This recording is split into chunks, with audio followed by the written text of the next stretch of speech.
À la une ce soir, la colère de plusieurs locataires de la SIG aux Abîmes. Charges lourdes, défauts d'entretien, travaux en attente depuis 5 ans. Tous ces manquements et petits tracas exaspèrent les locataires, leur colère captée par ATV Guadeloupe. Plusieurs organisations de défense des intérêts des afro-descendants interpellent le président de la région, Harry Chalus.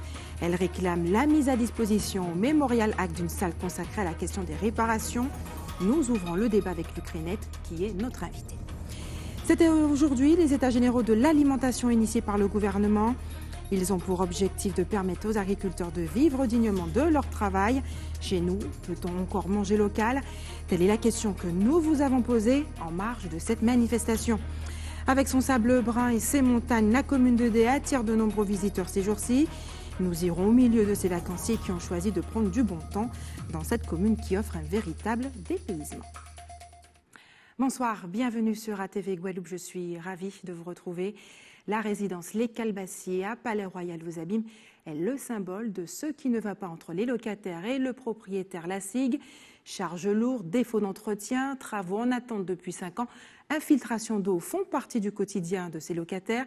Exaspérés, plusieurs d'entre eux avaient manifesté hier devant le siège de la société immobilière.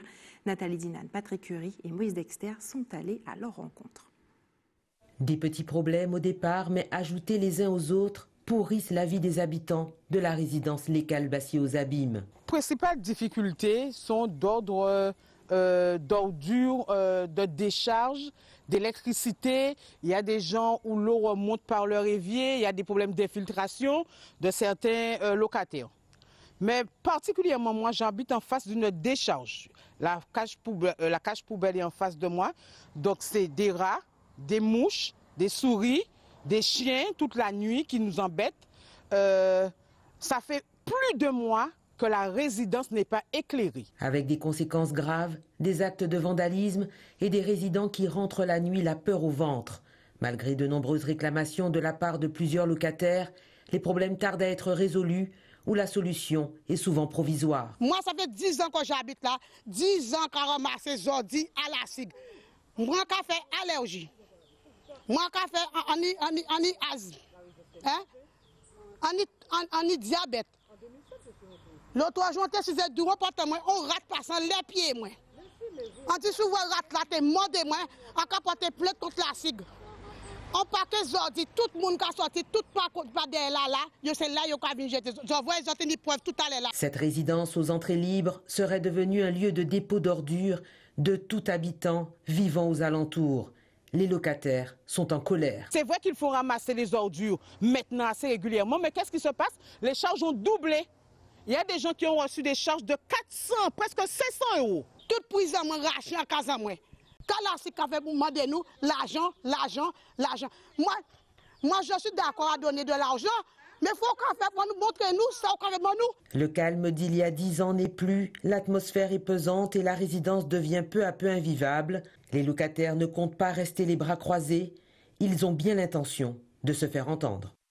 Et un jeune détenu a été poignardé, un jeune détenu d'une vingtaine d'années a été poignardé ce matin dans le centre de détention de Bemao.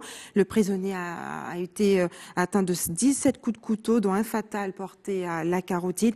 Un drame en tout cas qui met en exergue l'extrême violence qui règne au sein de cet établissement 72 heures après justement l'évasion de deux prisonniers dans justement la prison de Bemao, des détenus qui sont toujours introuvables, considérés comme très dangereux par les forces de police. Les recherches pour tenter de le retrouver se poursuivent. S'il est avancé la thèse, en tout cas, qu'il chercherait vivement à quitter l'archipel, le profil de ces derniers laisse croire qu'il se trouve encore sur le territoire, selon les représentants du syndicat UFAP. Toute personne susceptible de fournir des informations sur ces individus est invitée à contacter sans délai la gendarmerie de Guadeloupe au numéro qui s'affiche sur votre écran. Et après avoir interpellé une première fois le président de région, Harry Chalus, sur la nécessité de réviser le contenu pédagogique de l'exposition permanente du Memorial Act, 3 organisations de défense des intérêts des afrodescendants reviennent à la charge. Dans une lettre ouverte adressée à Harry Chalus, elle réitère la demande du comité scientifique et propose surtout qu'une salle du Memorial Act soit consacrée à la question des réparations. L'Ukrainette, bonsoir. Bonsoir. Merci d'avoir accepté ce soir notre invitation. Vous êtes justement le membre fondateur de cette organisation, l'une des 3 organisations. Dites-nous, Qu'est-ce qui vous dérange dans cette reconstitution historique? Qu'est-ce qui pose problème? C'est pas une question de dérangement. Vous avez bien fait de préciser que depuis fin 2016, plusieurs associations, dont le CIPN, Racine et d'autres, ont interpellé M. Chalus comme président de région pour modifier un certain nombre de choses qui sont présentes au sein de l'exposition permanente du Mémorial Acte. Je ne vais pas les énumérer toutes, mais je vous ai dit déjà que la présence d'un fauteuil franc-maçon pose problème et interpelle beaucoup de personnes, dans la mesure où, n'ayant rien contre les formations fondamentalement, l'histoire révèle que les francs-maçons à l'époque, qui étaient tous blancs bien entendu, puisque pendant l'esclavage il n'y avait pas de francs-maçons noirs, bien que les francs-maçons ont eu des esclaves, et que lorsqu'ils ont senti effectivement que le processus d'abolition était en marche, ils ont effectivement pris fait et cause pour cette abolition. Donc rien ne justifie qu'il y ait un fauteuil de cette importance qui leur soit consacré. Même si au niveau de l'écrit qui figure à côté, on dit que les premières loges franc-maçonniques noires ont vu naissance après parce que celles qui existaient refusaient la venue de noirs dans leur loge. Vous vous opposez également, Monsieur Renet, oui, excusez-moi de vous couper, de vous interrompre, au traitement honorifique accordé à des personnages comme Victor Schœlcher, qui a contribué justement à l'abolition, au décret de l'abolition de l'esclavage en 1848. C'est assez étonnant. Tout à fait, ça semble étonnant. Pourquoi? Parce qu'on ne connaît pas toute l'histoire. Et nous disons qu'un homme comme Victor Schœlcher, qui a été sous-secrétaire de la Marine et qui est effectivement à l'origine de la seconde abolition de l'esclavage, décret du 27 avril, et c'est le même homme qui, en 1833, écrit donc dans quelques années auparavant. Oui, 15 ans, mais c'est la même personne qui écrit donc de l'abolition, de l'esclavage des Noirs et de la législation coloniale. Il écrit textuellement qu'il est opposé à l'abolition immédiate de l'esclavage parce que les Noirs ne sont pas prêts à la liberté et qu'il préconise le maintien du fouet sans lequel les maîtres ne pouvaient pas se faire obéir. Donc, si vous voulez, il faut quand même souligner cet aspect. Enfin, il y a également la présence dans, je dirais, le couloir des grands hommes de M. Bartholomé de Las Casas, qui, lui, effectivement, en 1514, préconisa la mise en esclavage des Africains, donc de nos ancêtres. Alors comment peut-on, même si cet homme, 40 ans après, c'est-à-dire quelques temps avant sa mort, il dit regretter profondément cette prise de position. Entre-temps, des millions et des millions d'hommes, de femmes, d'enfants ont été déportés et réduits en esclavage. Donc nous ne pouvons pas accepter cela. Il y a d'autres choses encore qui choquent au sein du mémorial, qui fondamentalement, si vous voulez, est important pour nous, puisque le CIPN, dont j'étais l'un des présidents, est à l'origine du mémorial, comme on le sait, depuis 1998. Raison pour laquelle nous sommes, avec d'autres, autorisés à interpeller le président, non pas pour l'agresser, puisqu'il n'est pour rien, si vous voulez, dans la configuration actuelle, mais il a aujourd'hui la clé du problème. Beaucoup de Guadeloupéens ne comprennent pas que les choses n'aient pas évolué, alors que tout le monde est d'accord qu'il faut bouger les choses. De tout temps, nous avons dit que rien n'est immuable. La preuve, c'est que, en dehors de ces revendications qui émanent de collectifs d'associations, il y a maintenant le CIPN, le MIE Martinique et le CRAN qui proposent, c'est une proposition, si vous voulez, parce qu'il faut enrichir ce lieu qui est plein d'histoire. Rappelez que le Mémorial Acte n'est pas simplement un musée où les choses sont figées, où on parle que du passé, mais c'est aussi un lieu où les choses bougent. D'où la question des réparations. J'allais justement y venir. L'autre requête de cette lettre ouverte adressée directement au président de la région Guadeloupe, c'est de consacrer une salle à la question des réparations. Quel est l'objectif? Écoutez, nous disons déjà que les réparations sont consubstantielles de la décolonisation. Si effectivement nous sommes d'accord pour décoloniser, il faut qu'on soit d'accord aussi pour les réparations. Il y a une consubstantialité qui est importante. Ensuite, pour nous, les réparations, c'est le pendant de l'esclavage. On ne peut pas consacrer, comme nous l'avons fait, effectivement, notre génération l'a fait, pareil édifice à l'esclavage, sans parler des réparations qui, depuis quelques années, depuis une décennie, sont le sujet fondamental de tous les pays qui ont été colonisés ou réduits en esclavage, les peuples réduits en esclavage. Et nous disons que les réparations, c'est la solution au phénomène de sous-développement que la plupart des peuples noirs connaissent aujourd'hui. Donc il est important que cette problématique soit présente dans ce mémorial. Avez-vous déjà eu un retour des services de la région? Alors déjà, par rapport à notre interpellation, qui n'est pas agressive, puisque c'est une demande que nous réitérons. Nous avons entendu M. Chalus dire sur une radio donc, en Guadeloupe, sur un autre média, vous ne l'avez pas cité, disons RCI, qu'il n'est pas fermé à ces questions. Et hier, j'ai reçu un coup de téléphone donc, de M. Georges Brédan, qui est conseiller régional, qui est chargé de la culture, qui me dit qu'il a été mandaté, effectivement, pour faire avancer les choses. Donc, quelque part, nous pouvons dire qu'il y a, non pas un apaisement, c'est pas un conflit, c'est un rappel, parce que, si vous voulez, nous qui sommes à l'origine, nous sommes souvent critiqués parce qu'on a l'impression, c'est l'impression que nous sommes quelque part pour quelque chose de la scénographie. Or, il n'en est rien. Nous avons découvert, comme beaucoup d'autres, le fait qu'on ait mis ce faux d'information qui interpelle. Que Victor Schellcher le fasse passer pour effectivement un abolitionniste, alors que lui-même, il était opposé à la liberté des Noirs, il préconisait le fouet. Il a aussi été. Il a été aussi. Oui, mais écoutez, Hitler aurait pu, s'il avait gagné la guerre, changer. Il ne s'est jamais repenti. Voilà, il n'a pas eu le temps. Voilà. Donc je veux dire que notre génération doit être vigilante. Nous devrons faire en sorte que nos jeunes et que les moins jeunes connaissent leur histoire. Et surtout, aient ce respect pour nos ancêtres. Je rappelle que la philosophie qui a présidé à la création du mémorial, c'était avant tout rendre hommage aux ancêtres qui ont été, je dirais, capturés en esclaves, déportés et réduits en esclavage. D'ailleurs, nous avons un nouveau concept qui s'appelle AF, c'est-à-dire africain réduit en esclavage. Nous voulons bannir le mot esclave parce que l'homme africain, la femme africaine, l'enfant africain qui ont été déportés ont toujours gardé leur personnalité humaine fondamentale. Donc, ils n'ont jamais été esclaves. Merci Luc Renet d'avoir accepté de répondre à nos questions ce soir. C'était aujourd'hui les États généraux de l'alimentation initiés par le gouvernement. Ils ont pour objectif de permettre aux agriculteurs de vivre dignement de leur travail par le paiement de prix justes. Chez nous, en Guadeloupe, c'est la question que nous sommes posée. Peut-on encore manger local? Isabelle Hamon a posé la question à quelques Guadeloupéens. On écoute leur réponse. Local, bon, ben, c'est ziyam, fruits à pain, banane jaune, patate douce. Moi, je pense que c'est ça. Hein. On parle pas aux affaires pois rouges, hein. C'est bizarre ça. Moi, où j'habite, pratiquement tout le monde a un petit pied de banane, des fruits à pain. On a quelques tomates. Il y a des gens qui ont ce qu'on appelle des petits concombres pour faire le double, tout ça. Donc, on peut manger local. En plus, on dit presque bio parce que comme c'est chez nous, il n'y a pas d'engrais dedans. Donc si, en Guadeloupe, on peut manger local, et largement même. Par rapport à tout ce que nous importons et par rapport à les ondits sur les produits qu'on donne, je donne quand même la préférence aux produits locaux. Absolument, on peut encore manger local, il y a des agriculteurs, il y a tout ce qu'il faut. Donc je pense que de nos jours, on mange très bien les produits du terroir. Manger local, c'est quoi pour vous? Manger local, j'ai les racines, tout ce que produit la Guadeloupe. À partir du moment où vous partez en campagne et puis vous connaissez un peu de producteurs locaux, on peut en acheter et puis ou même avoir par des amis et puis consommer. Après, tout est question de choix et de goût, mais tout est possible. Mais est-ce que vous pensez que c'est peut-être mieux de manger local? Tout à fait, c'est plus enrichissant, c'est naturel et puis ça permet aussi de conserver sa culture. Voilà, c'est très important et ça apporte que du bien.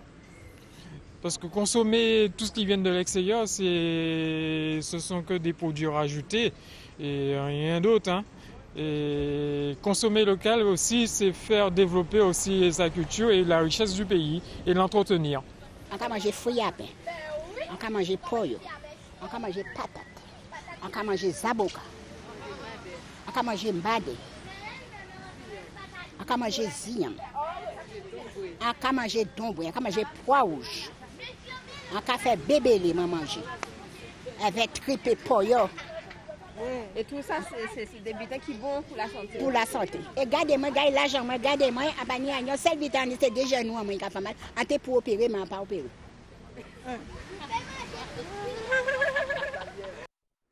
Et c'est aujourd'hui qu'a eu lieu la première rencontre à l'Université de Guyane pour la mise en place des comités de suivi locaux de l'accord de Guyane.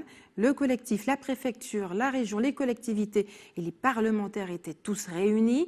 Ils se sont entendus sur une méthode de travail par atelier. Le reportage d'Yvan Lemar. Pendant toute la matinée, les différents acteurs du comité local de suivi de l'accord de Guyane étaient réunis. Objectif, la mise en place du plan d'urgence de 1,86 milliard d'euros. Nous avons discuté méthode, c'était l'objet de cette réunion et organisation de la suite de nos travaux. Et donc nous avons fixé ensemble une date. Nous allons démarrer le 6 août, le 7 août très exactement, des travaux en atelier pour vérifier la façon dont s'appliquent les accords de Cayenne avec chacun des ateliers thématiques. Et puis nous allons pendant tout le mois d'août vérifier point par point comment les choses se passent et puis bien sûr faire remonter dans les ministères les questions qui restent à régler. Après 2 heures de débat, les différentes parties semblent satisfaites. C'est plutôt une réunion pour mettre les choses au point sur la méthodologie, on a acté un certain principe. Donc c'était plutôt une grande messe pour rappeler certaines choses et définir l'axe principal de comment vont se tenir les futurs comités de suivi. Et donc on a acté cela, c'était le plus important pour nous aujourd'hui. Rappeler un certain nombre de fondamentaux tels que toutes les parties doivent être invitées comme il se doit et pas en écarter certaines. Donc le message est passé, donc maintenant nous verrons la suite des choses. Les thèmes justice, sécurité, économie, énergie, éducation, santé, foncier, culture, peuple autochtone, aménagement du territoire, sport, social serviront de base de travail, mais d'autres thèmes ont été demandés. Nous avons gardé les commissions telles qu'elles existaient au soir du 1er au 2 avril. Et puis maintenant, donc j'ai demandé qu'on rajoute 2 commissions particulières, celle sur l'aménagement territorial et le cadre de vie, et deuxièmement une commission sur le contrôle et l'évaluation, notamment des politiques publiques, parce qu'on veut savoir comment seront utilisés chaque euro qui seront transférés, notamment à la collectivité territoriale de Guyane. En attendant le début des travaux, des réunions préparatoires sont prévues. Et nous avons sollicité la préfecture pour un entretien. Quand je dis nous, c'est le collectif Foulac Guyane Décollé. Un entretien dans la première semaine d'août, parce qu'il faut établir des choses. Nous sommes issus de la société civile, nous avons tous une profession. Il faudrait que soit discutée la logistique, que soit discutée la mise à disposition des personnes qui travaillent. Donc il y a toutes ces choses qui doivent être discutées. Mais quoi qu'il en soit, il faut vraiment qu'impérativement que nous commencions à travailler durant ce mois d'août pour que le travail soit efficace, parce qu'on rappelle quand même que nous sommes sur un plan d'urgence. Et dans le plan d'urgence, nous considérons qu'il faut aller très vite. La création d'un groupe de travail pour le plan supplémentaire d'investissement de 2,1 milliards a été évoquée. Le calendrier précis des rencontres reste à définir. Les premiers ateliers devraient se tenir à Cayenne. Et restez avec nous sur ATV Guadeloupe dans quelques minutes. La commune de Déa est dans le top 5 de vos destinations préférées pour ses vacances. Et puis comment détourner une boîte à crabes en boîte à bijoux, atelier patrimonial et astucieux dans ce journal. Comment rendre la mer accessible à tous? En Martinique, une association a fait ce matin don d'un fauteuil de baignade au comité régional handisport. 2 jeunes athlètes du comité handisport l'ont testé aujourd'hui sur la plage de Madiana. Voyons leurs premières impressions avec Guy Raphaël René. Bye bye.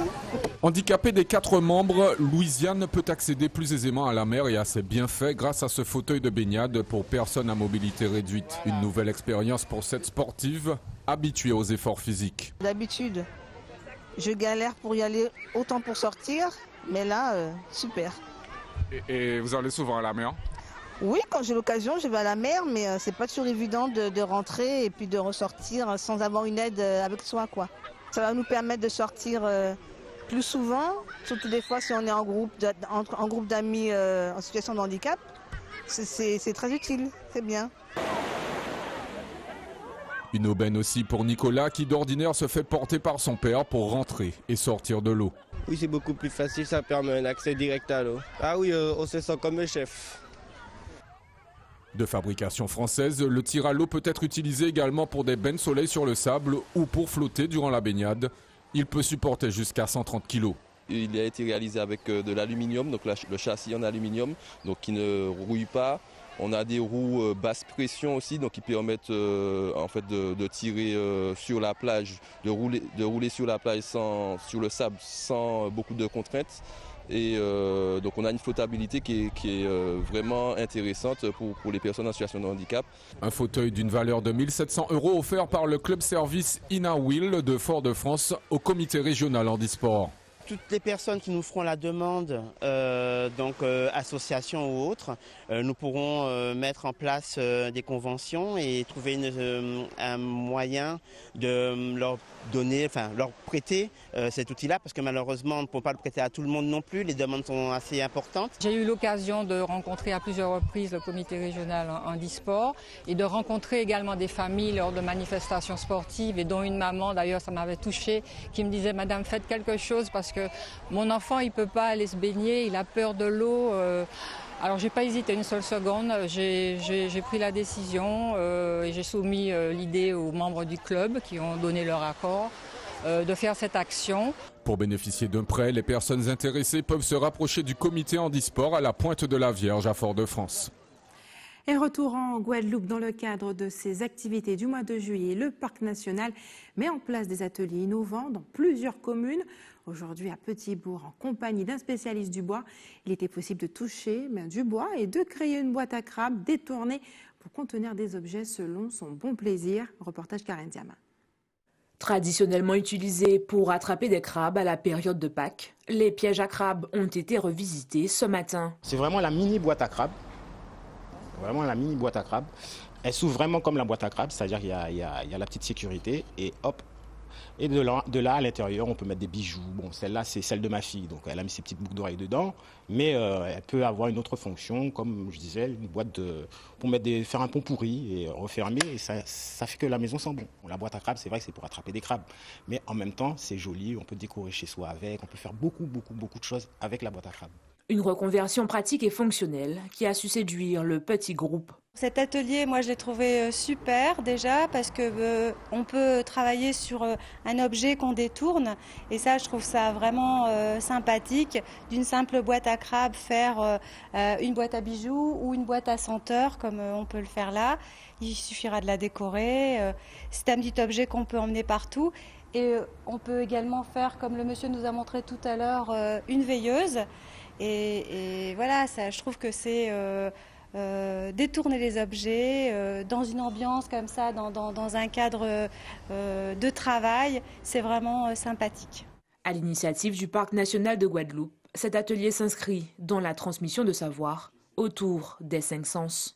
C'est mettre à la portée d'un ensemble de personnes en période de vacances des activités qui sont, je dis, récréatives, mais aussi ludiques et pédagogiques aussi. Dans ce cas, il ne faut pas s'attendre précisément à des expressions plus ou moins concrètes, mais faire ressortir, faire émerger en nous d'autres valeurs, d'autres sensations, d'autres émotions. Et c'est au travers d'objets que nous allons exprimer ça. Prochain rendez-vous, l'atelier mobile sonore qui fera appel à votre oui. Située sur les hauteurs du nord de la Basse-Terre, entre mer et la montagne, la commune de Déa, qui compte pas moins de 5000 habitants, est très prisée par les touristes. Le charme de ces plages en fait aussi un lieu idéal pour un dépaysement. Certains l'ont choisi comme la destination de leurs vacances 2017. Moïse Dexter, Patrick Curie.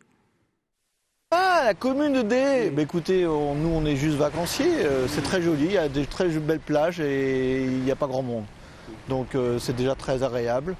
Et le soleil est là. La plage, là, très bien. La plage de Grand'Anse aussi, très bien. Donc, on est ravis. Très belle plage. C'est des bonnes vacances, donc on fait profiter aux enfants au maximum. Donc on s'est décidé ce matin de venir à Déa parce que la plage elle est bonne. Parce qu'il fait beau et qu'il y a des belles plages. C'est un joli endroit, donc on profite des belles choses, de la nature, de tout ce que ça nous offre en fait. Très bien, très joli, très beau. Parce que j'adore la Guadeloupe. Et que ma fille y habite, voilà aussi. Et on ne connaissait pas bien Déa, et voilà, on est venu autour de Déa aujourd'hui. Alors Déa, on ne connaît pas, mais on connaît l'autre côté de l'île. C'est la première année qu'on vient de l'autre côté. On connaît Bouillante et tout ça. Donc il nous reste ce côté-là à faire. Je trouve ça bien. Il y a beaucoup de poissons à regarder dans l'eau. Alors moi j'ai vécu ici, donc c'est mon deuxième chez moi, voilà. Donc c'est juste ça. Voilà, c'est pas un choix, c'est plus un retour aux sources. En fait, on est d'ici, on est en Guadeloupe et on venait passer une journée ici, juste pour passer un bon moment en famille et s'amuser un petit peu. Mais moi, je suis de passage, mais nous sommes allés nous baigner, ça.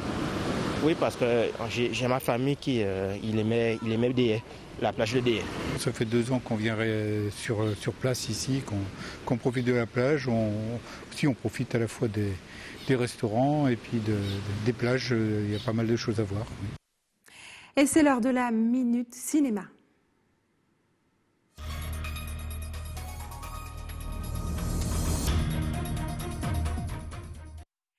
Et je vous le disais, il est sans doute l'un des films les plus forts de cette année. Le film Dunkerque du réalisateur Christophe Nolan est actuellement au cinéma.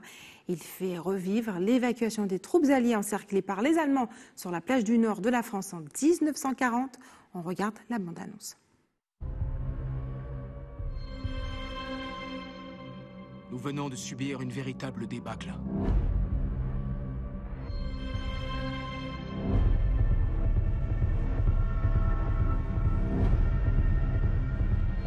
Nous irons jusqu'au bout. Jamais nous ne nous rendrons.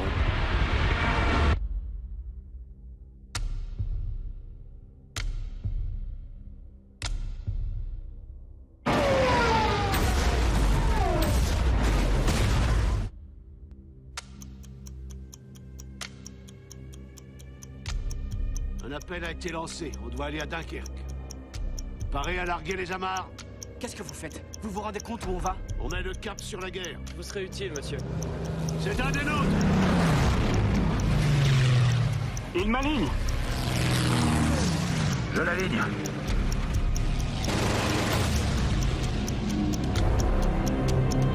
Le navire va s'en aller.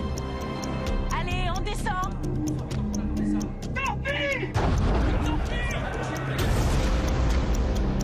Il faut qu'ils envoient d'autres vaisseaux. Chaque heure qui passe, l'ennemi gagne du terrain. Ils ont réquisitionné les bateaux civils. Les bateaux civils? Il nous faut des destroyers. Où est-ce qu'on va? À Dunkerque. J'y retourne pas. Y aller, c'est mourir. Vous êtes des plaisanciers, nom de Dieu, pas la Royal Navy. Vous devez rentrer chez vous. On ne se dérange pas à ça, fiston. On a un boulot à faire. Virez de bord. Nous nous battrons sur les plages. Nous nous battrons sur les pistes d'aviation. Jamais nous ne nous rendrons.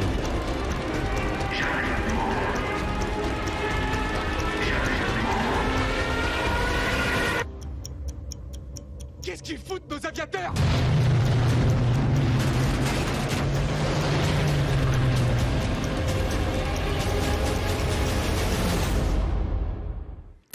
Et c'est l'heure des informations pratiques maintenant. Les bureaux de la préfecture et de la sous-préfecture seront fermés demain et réouvriront au grand public le lundi 24 juillet aux horaires habituels. Et enfin, si vous avez des informations à nous communiquer, n'hésitez pas à nous appeler au 60 11 2 fois. Et voilà, c'est la fin de notre édition locale et régionale. Avant de se quitter, je vous rappelle les principaux titres de ce jeudi 20 juillet à la une ce soir. La colère de plusieurs locataires de la SIG aux Abîmes. Charges lourdes, défaut d'entretien, travaux en attente depuis 5 ans, infiltration d'eau. Ces manquements et petits tracas sont devenus leur quotidien. Et plusieurs organisations de défense des intérêts des afrodescendants interpellent le président de la région Henri Chalus. Elles réclament la mise à disposition en Mémorial Act d'une salle consacrée à la question des réparations. Et ils souhaitent aussi que soit revu le contenu pédagogique de l'exposition permanente. C'était aujourd'hui les états généraux de l'alimentation initiés par le gouvernement. Ils ont pour objectif de permettre aux agriculteurs de vivre dignement de leur travail par le paiement de prix justes. L'occasion pour nous de vous interroger sur le manger local en Guadeloupe. Et avec son sable brun et ses montagnes, la commune de Dé attire de nombreux visiteurs ces jours-ci. Nous sommes allés au milieu de ces vacanciers qui ont choisi de prendre du bon temps dans cette commune qui offre un véritable dépaysement. Merci d'avoir choisi ATV Guadeloupe. Je vous souhaite une excellente soirée. On se retrouve demain à 18h50.